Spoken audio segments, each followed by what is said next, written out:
Hello, my friends, and welcome back to I'm Diabetic with Anthony.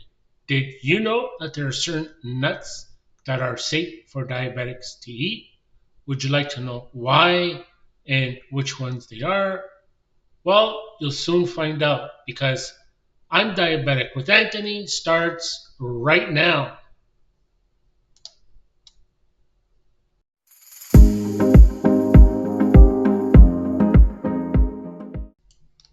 All right, so now I'm going to provide you with a list of what those nuts are. But before I do that, I'm going to go over what the nutritional values are. They're going to be the same for all four nuts. So by telling you now, it will prevent me from repeating myself over and over. So let's begin. The nutritional values of these nuts are they're packed with protein, fiber, both kinds, soluble fiber and insoluble fiber, packed with iron and magnesium and all of your B vitamins and potassium. Then, regarding health wise, they are good for our blood pressure, weight management, blood sugar control, and cholesterol issues. All right, now that said, I'm going to provide you with the list. I'll be providing you with this list starting from number 4 to number 1, being the nut that has the total highest sugar count. This is very important. And to number 1 being the nut that has the total sugar count. So let's begin. Now, the first one, well, which will be number 4, you're looking at pistachios, half a cup. The carb count is 16. The sugar count is 10. So your total sugar count is 26. Be careful here, folks. Next, you are looking at pecans. Half a cup, the carb count is 7. Sugar count is 7. Total amount of sugar is 14. Next, you're looking at almonds, one of my favorites.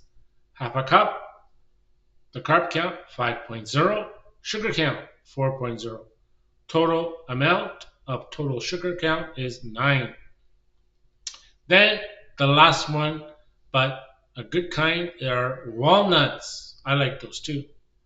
Half a cup, carb count is 3, sugar count is 3. So your total count is 6. Actually, my friends, that's considered to be the best one on this list. Now, you're probably saying, okay, well, why? What's the reason for these nuts? Why are they excellent for diabetics? Well, it's because of their total sugar count. What do I mean by total sugar count? Well, when you're trying to figure out how much sugar a specific food has before you eat it, you just don't look at the sugar count. You have to calculate the carb count plus the sugar count to get your total sugar count. And also their serving size. That matters. Don't just do the count and think that it's the same for like a big plate of that. No, find out the serving size on the package. It tells you, for example, half a cup, carb count, whatever it is, carb and sugar count, what that is. So, for example, we're looking at the walnuts. Well, the carb count on half a cup was approximately 3. The sugar count was 3. So you calculate both numbers, and that will lead you to your total sugar amount. You have to understand that carbs turn to sugar too. Everything we eat turns to sugar. It's not just the sugar count. In advertising, when they're selling us food on TV and radio, they're going to tell us, oh, low in sugar. It's great for you. Low in, this shape, that shape. Well, they may be telling you the truth when you look at the sugar count, but don't forget to look at the carb count and calculate both and the serving size. They're going to try to sell you a can of something and try to push the low sugar in there, but they're also going to describe it in terms of serving size on that amount. So they're not really lying to you. They're just not telling you the whole story. Get what I mean? That's right. So understand that carbs turn to sugar too. Now, how did I learn this? Well, because number one, I've been a diabetic for over 20 years, and that's what this channel is all about, where I provide you with what I have learned living with diabetes, type 2 diabetes, for 20 years. For example, what I learned in terms of what works, what doesn't, tricks, hacks, reading labels, and much, much more. So, this is one thing that I learned being a diabetic. I also learned that testing is very important. So, I put these nuts to the test. Get it, nuts? All right, all right. I better stop or else I'm going to start getting into the giggles again. What I did was I tested these nuts without any other foods combined with them, waited 1 hour later, and gave it the test. Now, the results were they were low. The numbers were low on my blood sugar number test. But I tested them 1 hour later. Why is this important?